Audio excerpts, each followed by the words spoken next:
Hi, everybody. Aloha. Thank you, Sonny. He knows how to do that good. This is on information technology and everything, right? Yeah. So this is what's doing right now. Yeah. This is literally what we're doing. Are we ready? See, we're way ahead. Way ahead. Anybody want to see? Well, it's 10 seconds behind. Yeah. Always wanted to wait. Are we moving? Sure is. And how come it isn't moving? There we go. There we are. There we are. Who just popped up? Somebody. Anyway, we're live streaming.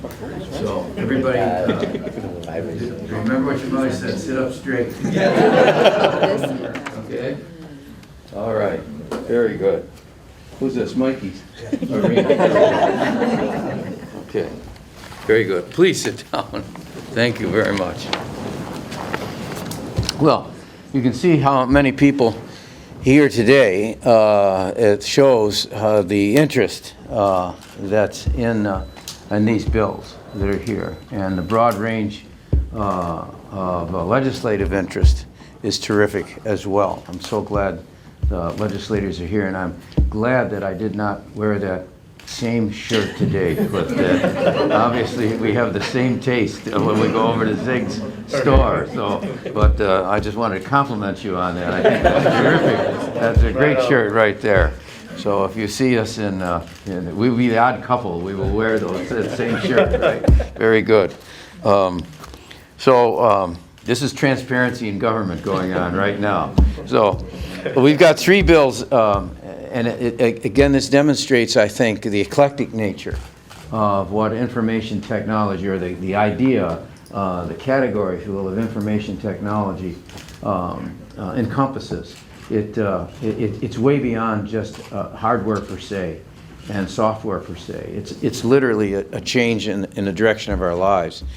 You have only to think about the international repercussions going on right now of so-called revelations and data gathering and what that means in terms of constitutional rights and privileges, what it means in terms of our understanding of international relationships and so on. All that is part of the more bizarre and sensational side of things. But it's indicative of how, unless we pay close attention, how technology in and of itself can get ahead and away from us if we're not thinking clearly about the implications and how that affects our society in a positive or negative way. These three bills, I think, are particularly pertinent in that overall discussion of who we are, what we want to be, and where we're going. This, I think, is even more pertinent requiring of our attention because we're in the middle of the Pacific. Simply because it's not, we can't treat it our distance literally from other people, objects, societies, and business and social activity. We can't regard it in a casual way because of the closeness of other people. Quite the opposite. The capacity to understand ourselves and the world around us, I think, is particularly pertinent to these three bills. The 632, I'll start with that, open data. Clift is the primary sponsor, but Representative Ito, Oshiro, Say, Takayama signing, of course, Senator Wakai was key in the Senate. Others are here as well who participated in it. It requires the executive branch departments to make electronic data sets available to the public. It absolves the state from liability for certain deficiencies or incomplete data, and we'll of course try to alleviate that or minimize that as much as we possibly can, considering that the very nature of our challenge right now is, can we get the hardware up to date that will allow us to do it? We've got to make that investment. It's no secret that there'll be incomplete data because we can't collect it in the first place. I recall, and some of you may have heard me say before, that when we first came into office, one of the difficulties we had, and I say we, I'm talking about the legislature and ourselves, Sonny's shaking his head because he knows what I'm going to say. The tax director and the budget and finance director went to the legislature and to me and said, we don't know how much money's coming in and we don't know how much money's going out. This caused us to have to go to the hurricane fund and the rainy day fund, among other things, to try and make sure we could pay our bills. Part of it was due to the recession, layoffs, personnel cuts, the difficulties and challenges we had with the budget itself, but the rest was that we didn't have the capacity. I keep saying hardware, it's a 20th century term, but I think people understand it. We didn't have the capacity. It exists. It's not as if the technology isn't available or understood, but we didn't have it. And as a result, we were undermining our own capacity to conduct our affairs in an efficient and responsive and transparent way. So this is an incentive methodology, if you will, to tell ourselves this has to be done. We've got to do this. Then HB635 broadband. It requires the state and counties to take action within 60 days or the application will be deemed approved. We're not going to drag things out. We're going to move on this. That's plenty of time for us to get things done. For conservation districts, the state must take action within 145 days or the application will be deemed approved. I should have mentioned with the open data bill that you can start with data.hawaii.gov. I forgot my commercial. Sorry, Sonny. As long as I'm promoting accountability and transparency, I'm looking at the camera right now, data.hawaii.gov, okay? Which, by the way, points up the fact that we need to have every child in this state with a digital education. It needs to be computer literate. We need to get the necessary devices to make children, give children the opportunity to be computer literate and to be able to work in a digital world, or we are consciously creating a divided class of children between those who have the economic capacity to participate in the 21st century and those that are going to be shoved to the margin. I mean, that's my commercial today to the legislature and to the public. Every single child in this state is dependent on the judgment of all of us as adults with regard to their future. And we're passing these bills and we don't give those children, this child that's here right now, who is thinking, why am I being pointed at the moment? What does it have to do with me? It has everything to do with this child, your children. We have to have them ready for an open data world. We have to have them ready for a broadband world. They need to participate in it right now. Data.hawaii.gov is the way that we start. So by next legislative session, we'll provide government data in a way the state never has before. Everyone in the state will be able to participate. And maybe we ought to hold up on this in the legislative process and in helping to make decisions and let their opinions be known. Broadband, the accessibility is absolutely critical for the 21st century world, especially for those of us in Hawaii. It's a data-driven world. You can't pick up the newspaper, as I said, or look at television today and not realize that. Hawaii Broadband Initiative, we want to provide ultra-high-speed internet access by no later than 2018. I've set it out there because I'm not sure we can get there further any more quickly unless we make the investment. And so that's one of the reasons we have to increase our general revenues and so on and increase our partnerships. Because we want to try and bring that number down. I think the 60-day timeline will reduce uncertainty for broadband companies. It'll serve as an incentive to invest. this is tricky business. It hasn't been done before. It's not cookie cutter stuff. It's not necessarily modular. You don't take something out and plug something in.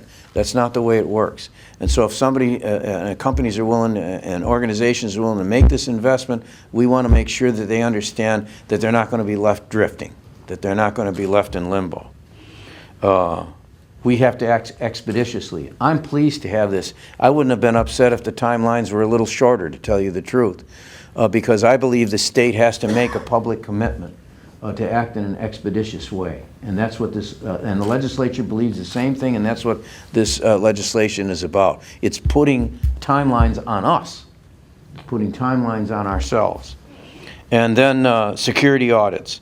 Cybersecurity, I don't think we need to say much more about it other than to say the phrase right now. Cybersecurity is very, very important. It's critical in today's world. As more and more government services and data go online, I think it becomes perhaps even more, it becomes easier perhaps to attack.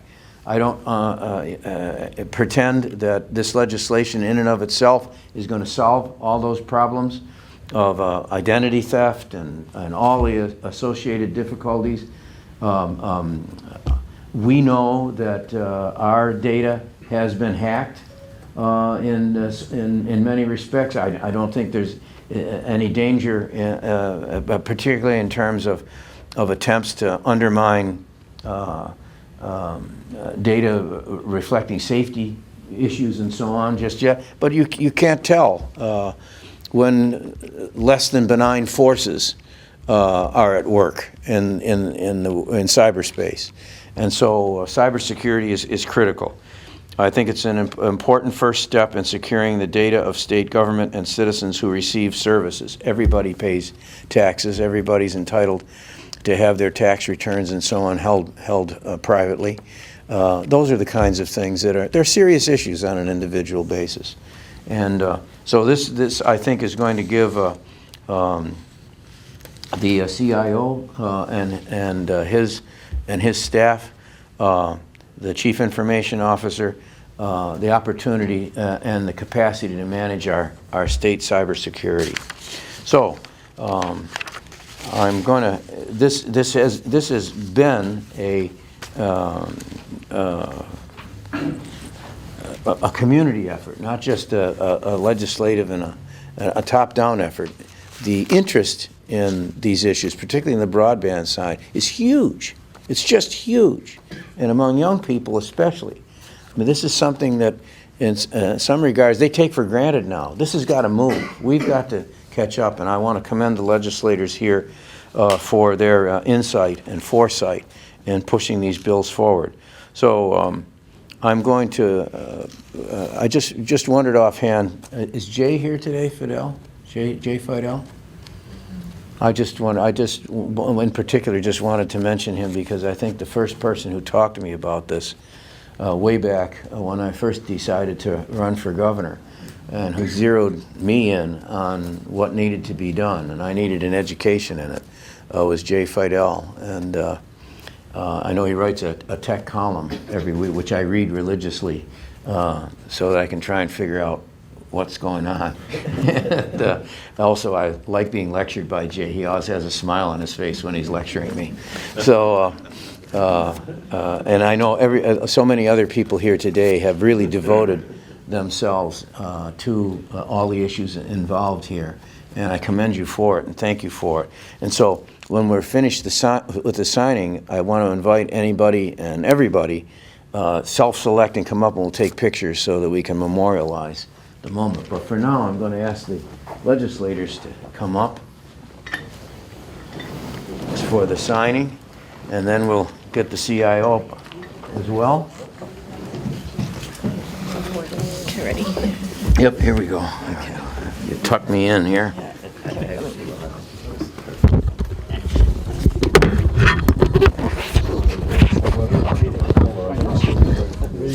I want to particularly mention and thank Chair Suji and Chair Wakai.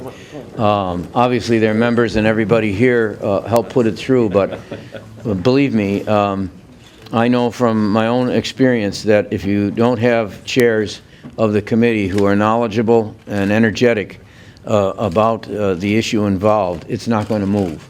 So I'm very, very grateful to them both for taking the leadership in this area, in these areas. So the first is HB number 632, which will become Act 263, and this is the open data bill.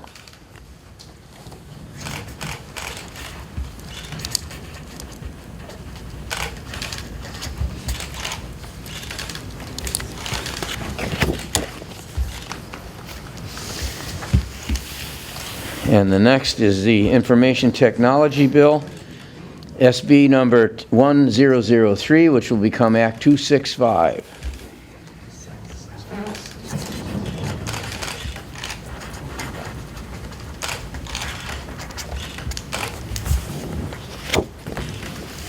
And finally, HB number 635, which will become Act 264. This is relating to broadband.